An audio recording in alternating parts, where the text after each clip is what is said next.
Hello दोस्तों, स्वागत है आपका अपने यूट्यूब चैनल फॉर क्लासेस में। बच्चों कैसे हो आप सभी? उम्मीद करता हूँ अच्छे होंगे। आज मैं उन बच्चों की बात करने वाला हूँ जिनको लगता है सर हम पढ़ाई में बहुत ज़्यादा कमज़ोर हैं, हमारी नौकरी नहीं लगेगी। तो बच्चे मेरी बात को बहुत अच्छे से समझने का प्रयास करेंगे, बहुत अच्छे से मैं आपको समझाने का प्रयास करूँगा, ठीक है। हो सकता है बच्चे आप पहले से तैयारी कर रहे हो और बहुत एग्जाम में आप फेल होते हुए आ रहे हों, और हो सकता है आपकी एज अभी हुई है, बच्चे आपने 12th किया है और आपको आगे एग्ज़ाम निकालना है और आपको लगता है कि मेरा मैथ्स भी कमज़ोर है, मुझसे रीजनिंग भी नहीं आती, तो मैं कैसे एग्ज़ाम निकाल पाऊँगा, ठीक है। तो हो सकता है बच्चे आप आने वाली एसएससी जीडी की भर्ती जो हमको अगस्त सितंबर में देखने को मिलने वाली है उसकी तैयारी कर रहे हो, ठीक है। या बच्चे हो सकता है आपका यूपी पुलिस का री एग्ज़ाम हो, या हो सकता है बच्चे आपका आरपीएफ का एग्ज़ाम हो सकता है कुछ बच्चों का ये तीनों ही एग्ज़ाम हो तैयारी कर रहे हो, ठीक है। तो कैसे इनको क्वालिफाई करेंगे और कैसे हम 2024-25 में अपनी नौकरी पक्की कर सकते हैं जिससे अपने माँ बाप का सपना पूरा कर पाएँ, ठीक है।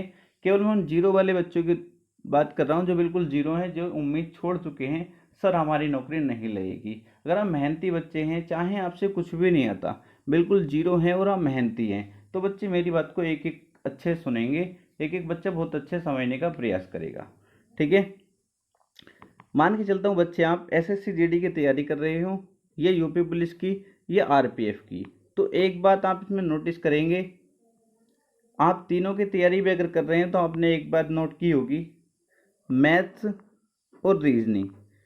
मैथ्स रीजनिंग तो ये बच्चे आप देखेंगे हर एग्जाम में मैथ्स रीजनिंग तो लगभग पूछे ही जाते हैं, ठीक है। या आप सीएचएसएल की या एमटीएस की किसी की भी तैयारी कर रहे हो, आप सबसे पहले अपना सिलेबस देखेंगे, आप देखेंगे मैथ और रीजनिंग बच्चे ये तो कॉमन है, पूछे ही जाते हैं।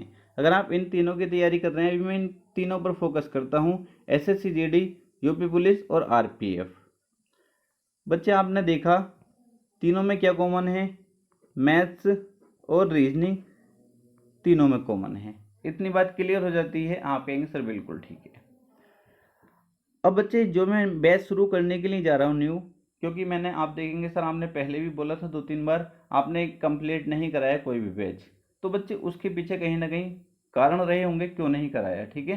क्योंकि आप बच्चे इतना सपोर्ट नहीं कर पाते, और आपको बहुत अच्छे से पता है कितनी मेहनत लगती है एक वीडियो बनाने में। अगर मैं मैथ्स पढ़ा रहा हूँ तो मैथ्स के पहले क्वेश्चन ढूंढने में किस तरीके से बच्चे को पढ़ाया जाए, किस तरीके से बच्चे को क्वेश्चन बिल्कुल उस तरीके से लगाए जाएंगे एक एक क्वेश्चन बहुत अच्छे से समझ पाए बच्चा, ठीक है। सीरियल वाइज क्वेश्चन को लगाना होता है, टाइप वाइज लगाना होता है, और मुझको ये अकेले पीडीएफ तैयार करनी होती है, ठीक है। और फिर आप कहते हैं सर रीजनिंग की वीडियो भी, तो एक दिन में 2 वीडियो तो चलो, दो दो दिन में 2 वीडियो कर सकता है, बट कुछ बच्चे कहते हैं सर जीएस भी पढ़ाइए। तो एक बात आपको क्लियर कर देता हूँ, ठीक है।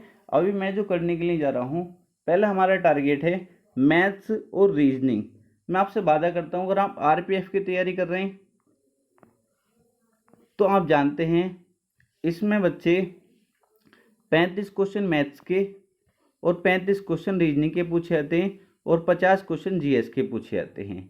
आपसे वादा करता हूँ 35 क्वेश्चन, एक क्वेश्चन आपका नहीं कटने दूंगा मैथ्स और रीजनिंग में, ठीक है। अगर आप बच्चों को अच्छा सपोर्ट मिला तो मैं जीएस भी आपको बहुत अच्छे तरीके से पढ़ा रहा हूँगा, बट आप बच्चे सपोर्ट करेंगे तभी हो पाएगा, ठीक है।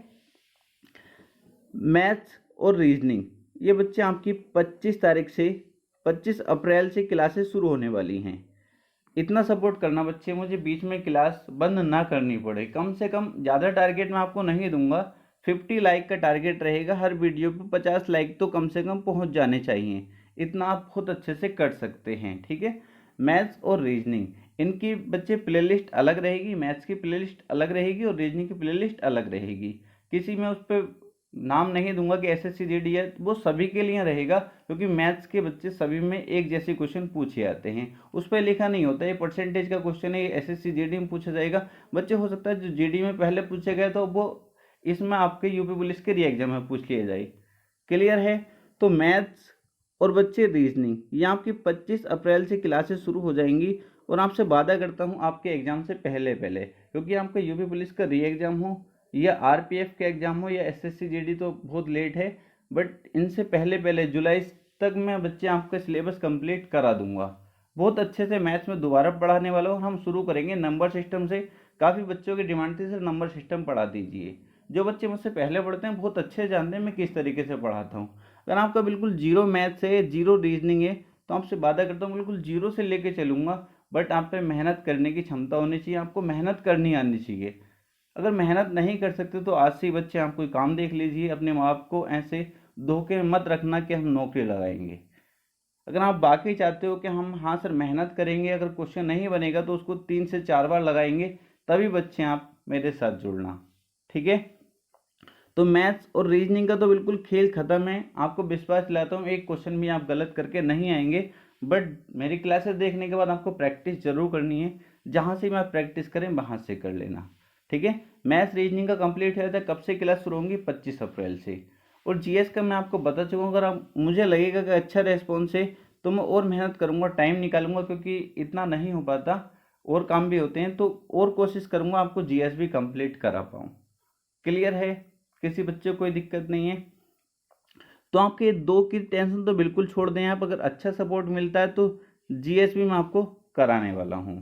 अब बात करेंगे सर एसएससी जीडी के लिए हिंदी जो आती है, बच्चे हिंदी में क्या करना है? हिंदी कुछ भी नहीं है, जो मैं पहले आपको एसएससी जीडी की हिंदी पढ़ा चुका हूँ, आप अभी केवल उतनी हिंदी पढ़ लीजिए, प्लेलिस्ट बनी हुई है, केवल उतनी हिंदी अच्छे से कंप्लीट रखिए। आप हर प्रैक्टिस सेट में 16-17 क्वेश्चन आज भी लगा रहे होंगे, अगर आपने वो 7 से 8 वीडियो देख रखी हैं तब भी यार बच्चे, ठीक है। और आपका एग्ज़ाम तो लेट होगा, क्योंकि आप देखेंगे आपके अगस्त सितंबर में तो फॉर्म ही आएंगे, उसके बाद आपका शायद दिसंबर जनवरी में आपका एग्ज़ाम है, ठीक है। दिसंबर 2024 मतलब जनवरी 2025 में जाके आपका एग्ज़ाम होगा, तो तब तक हम हिंदी भी बहुत अच्छे से कंप्लीट करा देंगे, और किसी बच्चे को कोई भी दिक्कत नहीं होनी चाहिए। अब कुछ बच्चे करेंगे सर यूपी पुलिस री एग्ज़ाम के लिए हिंदी, तो बच्चे आप अगर सपोर्ट करेंगे तभी मैं, वरना मैं प्रैक्टिस सेट शुरू कर दूंगा, प्रैक्टिस सेट आपको कराता रहूँगा, ठीक है। अगर आपकी कोई भी क्वेरी तो कमेंट बॉक्स में कमेंट करके पूछ सकते हैं, और नीचे बच्चे डिस्क्रिप्शन में एक नंबर दे रखा है, उस पर आप मुझसे बात कर सकते हैं, जो भी आपकी क्वेरी है, जो भी आपके दिमाग में बातें चल रही हैं, सर सिलेबस कैसे होगा, कंप्लीट कब तक हो, कोई भी आपके दिमाग में बात चल रही है तो उस पर मुझसे बात कर सकते हैं। बच्चे नीचे डिस्क्रिप्शन नंबर दे रखा है, ठीक है। तो मिलते हैं 25 अप्रैल को बच्चे, क्लास हमारी शुरू हो जाएंगी 25 अप्रैल से, ठीक है।